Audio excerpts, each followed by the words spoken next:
There was a priest in Kent, I think 100 years ago.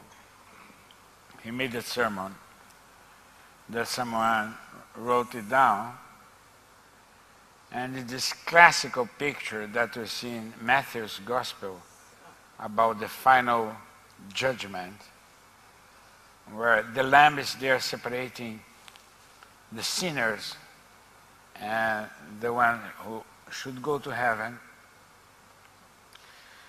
Henri Drummond, he says that the only question that God is going to ask you is not what you made wrong. It is, did you love enough? So I think that this is the basis of our life. If we love enough, then you justify your life. But to love enough is not to sacrifice your love in the name of others people love. For example, I see a lot of people blaming husbands, wives, children, parents, and say, I cannot do what I want to do because I love them. I think that people who really loves you, they'll be happy to see you happy. Do you understand? We talk about this episode with my parents when I was 17 and 18. And I remember 3 or 4 years later, we're sitting around the table having dinner. Because I never saw this as a punishment or they want to destroy me. I said, this is a manifestation of love because they love me and they want to protect me. But they told me something. My mother told me, she said, thank you. I said, thank you for what? She said, because you persevere in your dream. And somehow you changed us.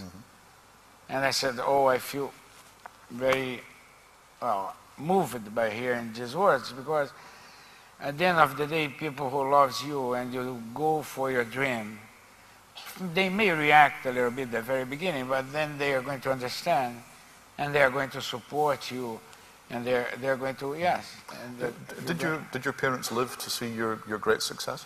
Well, my father is still alive, but it's quite abstract for a writer to be conscious about his own success, let alone to the father of the writer.